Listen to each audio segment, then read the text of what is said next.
All right, man. We got to talk about what we witnessed on Saturday night or Sunday morning, depending on where you are across the world. I mean, I know we got a listener all the way out in Queensland, Australia. Hey, shout out to you. But UFC 274 was interesting. Like I watched a little bit of the prelims. I saw Trinaldo get his run.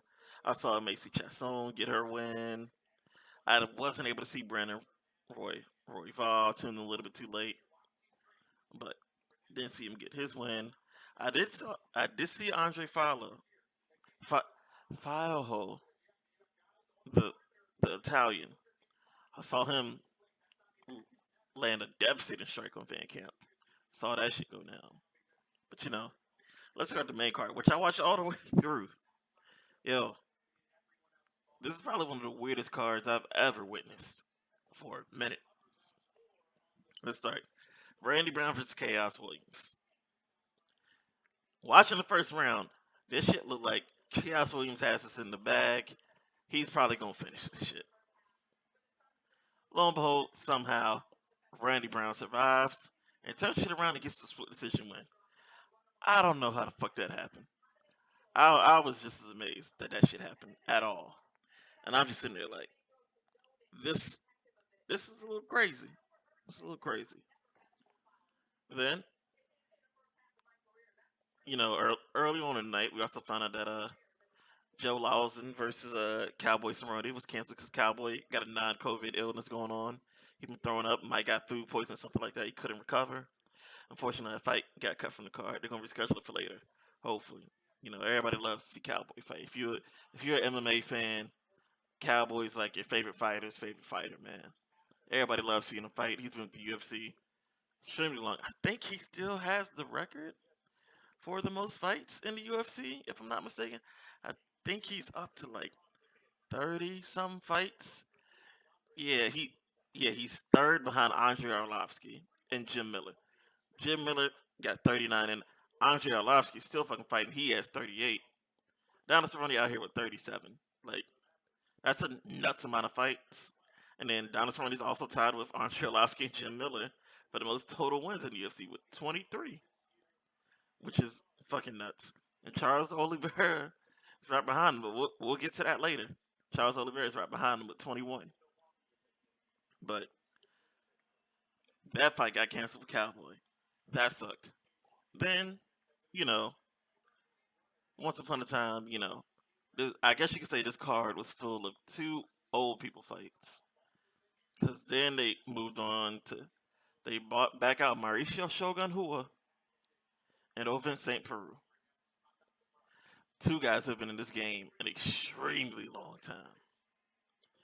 And holy shit, that shit really like two old niggas trying to fight who just ain't got it no more. Well, I mean, OSP looked good. Because OSP just seemed like, okay, I'm not going to do anything too crazy. I know this man's got crazy jiu-jitsu skills and still has some power. So why not just, play an effective game from the outside? But oh, shit.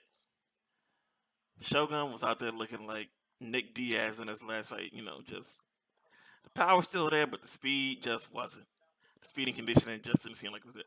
Somehow they went all 3 rounds and OSP got the victory. But it it didn't look good. It just didn't look good. They shouldn't have had that man back out there, man. They made he needs a different camp around him to get him back to how he used to be. Because I think right now Shogun's probably what? I'm gonna guess this man's probably 42, but he's probably 39. Shogun's been out there for a while. Shogun is 40. God damn. God fucking damn. And I'm pretty sure he went pro in like '01, '02. So he's 20 years in. There's very few people in MMA who started fighting before the first season of Ultimate Fighter and still out there. Very few people who started before '05 and are still out there fighting. Not to mention, fucking Alexio Olenek got a win or got a win last month. Alexio Olenek His career started in '99. He's probably on like one of like 5 people I know who are still fighting. Who, when you say their pro debut, it starts with the year starts with 19 in it. But these two old motherfuckers decided to fight and go at it. It just it looked more like an exhibition on like how to fight than motherfuckers actually fighting. Cause I mean, these are two legends. Hey, don't get me wrong, Shogun Rua, he had a crazy run in Pride and the UFC when he came over after those Pride contracts got bought out. Crazy run, crazy run. Cause yeah, I think he fought Machida for the vacant belt in the UFC in the light heavyweights. Lost on decision, then rematch Machida, got the belt, got the belt back. Then, as Joe Rogan always likes to state he lost to John Jones in crazy fashion. John Jones opened that match. This super young John Jones, like probably 22, opens the match with a jumping knee. Like that's some crazy shit you just don't do that young to somebody way more skilled and more years in the game. But yeah. And then on the other side, you got OSP, who I don't believe OSP ever had a title fight nor won a title in the UFC. I think at one point in time he did challenge John Jones for the title, but OSP is known for having a signature submission. He used Devon Fluke choke, which I think he's probably used it 5 or 6 times to win a fight in the UFC. So it's like, yeah, no, most people don't even call it Devon Fluke choke anymore. Most people just call it the OSP whenever somebody pulls it off. And we had these two legends go at it, and it just wasn't it. It just wasn't it, unfortunately. That started off the weirdness on the card. Things only continued to get stranger. So we move forward to a fight to the one non-title fight on this card that everybody was like, yeah, this gonna be the one. This is where it's gonna go fucking down. We gonna see a war. And we got the fucking war. Holy shit. Michael Chandler, Tony Ferguson were throwing the fuck down. Iron Mike from Bellator versus El Kukui, fucking nightmare demon of the UFC for a long period of time in that lightweight division. That first round, they were throwing down. It was crazy. Tony Ferguson won that first round. Ask anybody who watched the fight. Tony won that first round. Then somehow Michael Chandler throws together a right jab vent, then a left hook vent, then channels his fucking Anderson Silva versus Vitor Belfort and throws a right front kick to Tony Ferguson's face. If you have not seen the photo or the video, holy fucking shit. If you've ever heard fireworks, sparks flying, or anything, like that's the only thing to compare it to. That's close comparison. And Anderson versus Vitor. He hits this motherfucker clean. Mike hits Tony so clean with a right front kick to the face. Tony's out immediately. This isn't Anderson versus Vitor where it's like, oh, you got him good, dropped him a little bit, got to finish it with some groundwork. This isn't Rose Namajunas landing that perfectly timed head kick versus Zhang Wei Li and having to finish it with some ground. No, this is goddamn playing the UFC video game, putting it in KO mode, game mode. He touched his face. Tony went the fuck to sleep. Holy shit.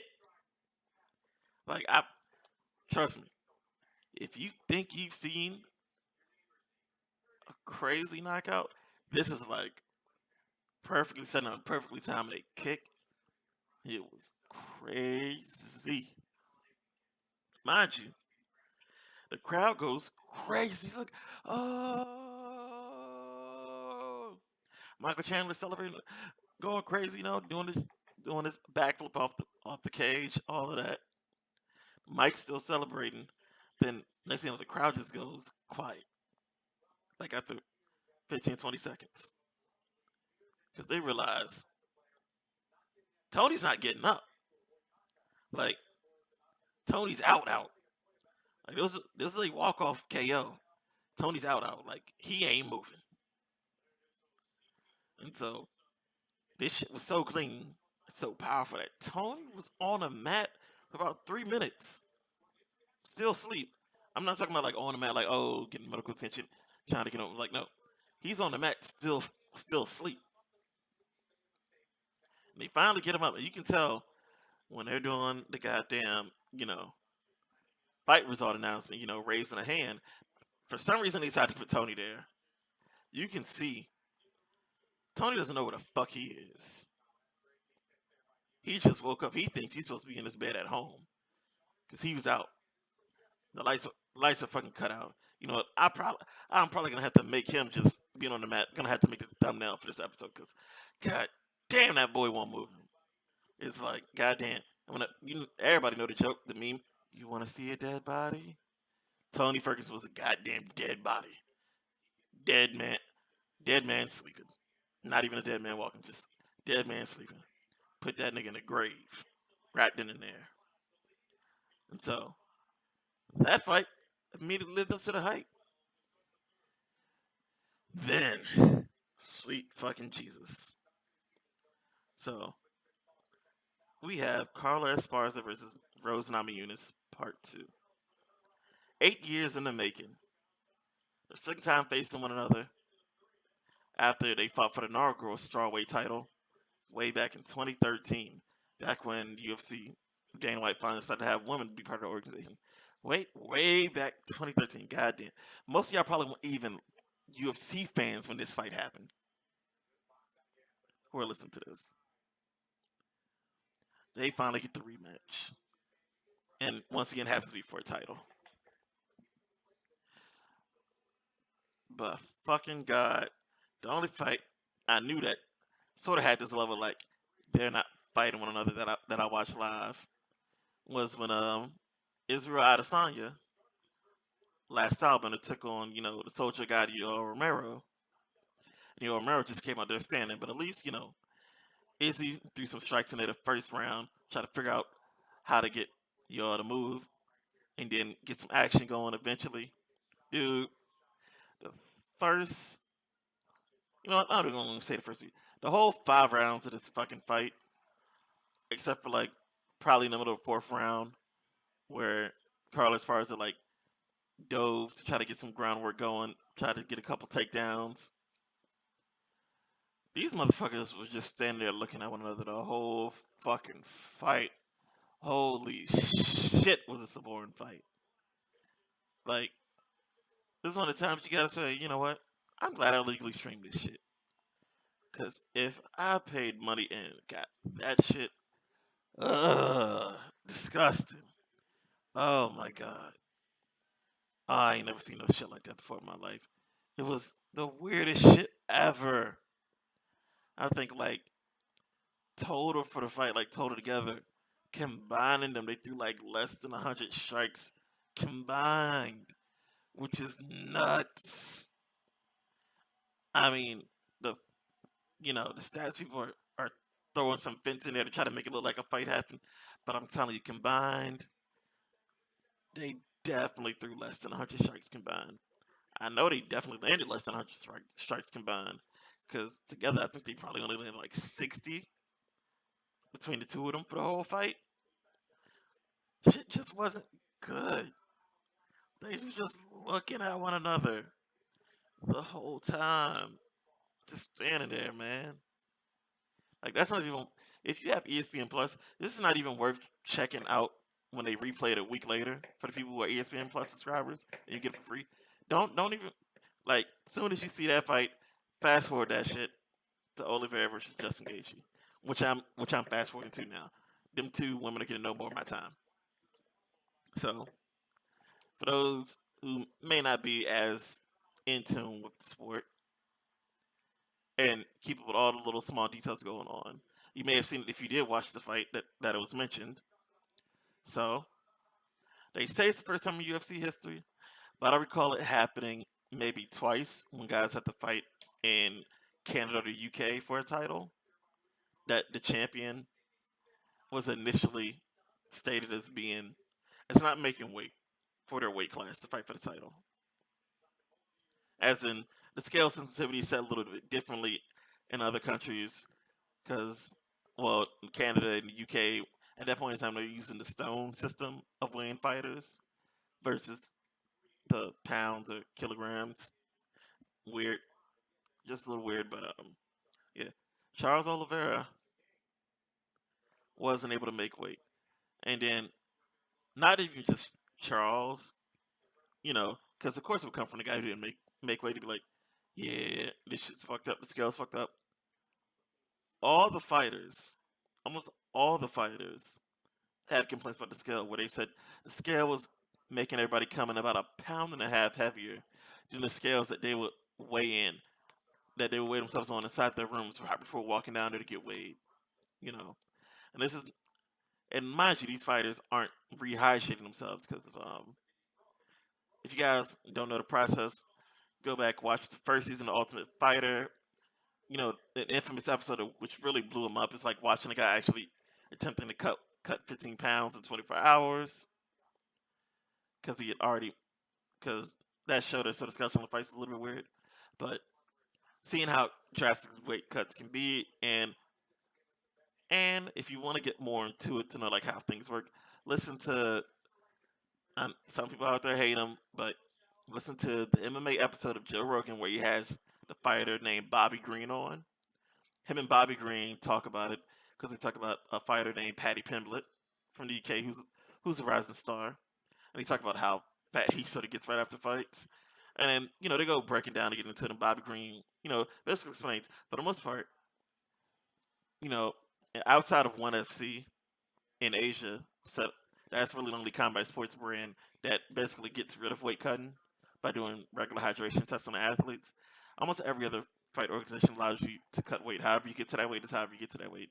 Unless you get to the points where it's like these people looking extremely drastic. Things are going back because I think last year there was a title fight scheduled in one of the women's divisions, and the champion got on the scale and passed out, and then they canceled that fight, and she had missed weight. But yeah, it happens. These fighters realistically, because what was this? I think Charles and Justin are supposed to be at is 155. Yeah, because Charles came down from 170 to 145. Yeah, he was a welterweight, but yeah, 155.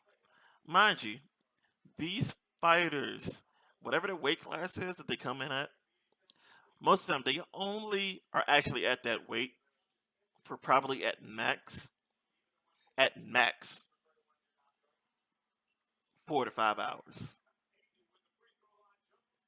And most people don't understand it. It's like, yeah, outside of certain guys like Floyd Mayweather, who stayed at his fighting weight at all times in his training, which he never really had rehydration going on, but he was never dehydrated before a fight. But yeah, these people balloon back up because Charles missed by half a pound. Justin came in right at the limit, but Justin also showed like 3 hours after weighing in, he was already 11 pounds heavier through rehydration. So when Bobby Green said it, and like a lot of these fighters will tell you, like, hey, I only weigh the weight of that weight class for like 4 to 5 hours. Then I'm right back, snap back, as people say. And so that was leading to. It was funny watching a lot of UFC and other fight fans just panic. Like, what are they gonna do? What are they gonna do? Oh my god! Oh my god! But it's like, bro, almost every combat league since the early days of boxing has sort of had procedures and standards in place for how this works. If for some reason a belt holder can't make their weight, because I mean it recently happened probably 2 years ago with Javante Davis, Javante Tank Davis, the boxer. everybody basically know how it goes.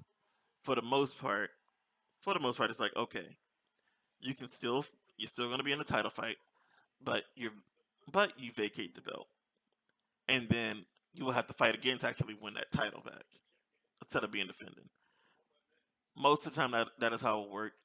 In but most of them only happens in it's only guaranteed to happen in instances where the fighter has defended their title enough times to kick in their rematch clause, in which end that basically allows it to be like, hey,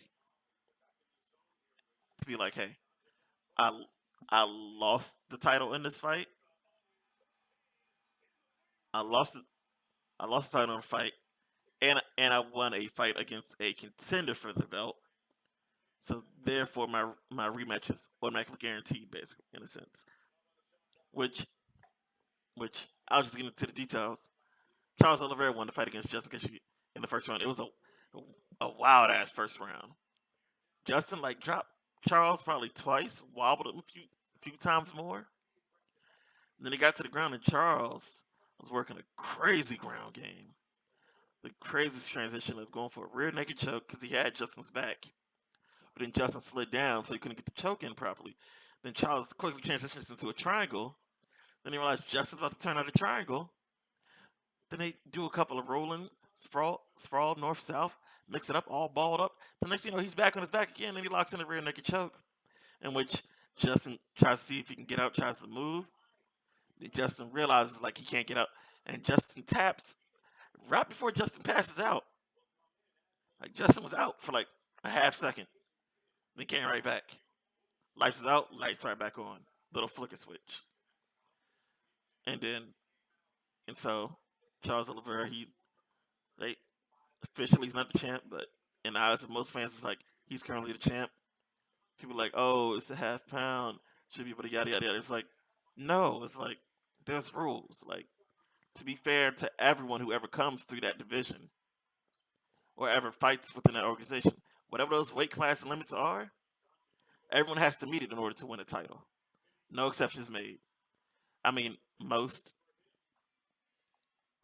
organizations have certain pay scale pay scales and things associated with if you come overweight.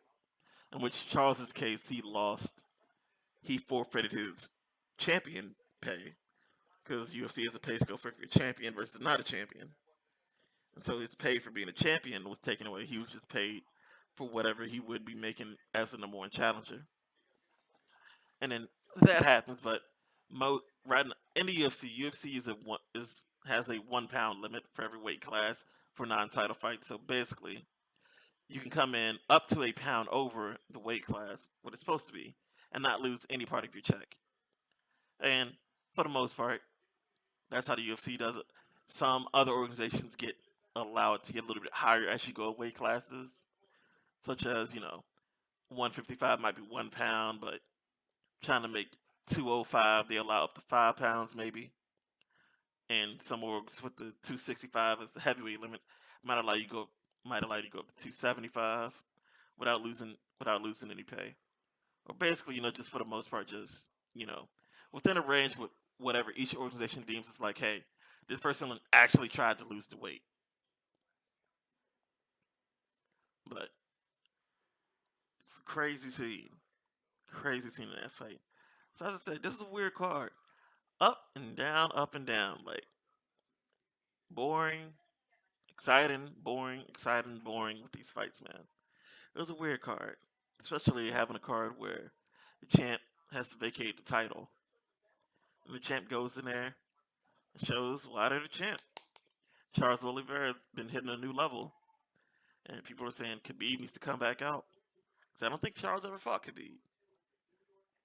Because if Khabib and Charles ever fought, yeah, that probably wouldn't have happened. Because Charles, as happens in the in MMA more so than boxing, like fighters can get on the skid very easily. Can get on can get on the skid, then have to rebuild themselves. Have to come back. Yeah, Charles has never fought Khabib. That might get Khabib out of retirement, but also would end up with a lot of different weird issues that may arise because Khabib is doing a pretty good job running Eagle FC. That's Khabib. That's a fight organization, MMA fight organization Khabib's put together. Started out of Russia, but they're expanding, trying to get tour dates. They've got match dates in America, in the UK. Trying to build a broader audience and taking some of the guys at UFC, Bellator haven't been able to pay or haven't been able to market correctly. You know, it's putting on some decent cards, man. But this UFC fight night, well, not fight night. This is a UFC pay per view, UFC 274. Interesting card. New, and one new champ crowned and one belt vacated. Interesting times, man. Interesting times. Well, hope y'all enjoy what y'all listen to. Hey, come back again for more, baby. Y'all know the podcast. Shout me out on your socials. Try to build the brand, man. During this brief intermission, I just wanted to remind all our listeners that we're available on Anchor, Spotify, Apple Podcasts, Google Podcasts, YouTube, and we also have a Twitter account where you guys can interact with us and catch up with us, see our ideas on some things happening between our podcast episodes. Links will always be down in the description. And now back to the action.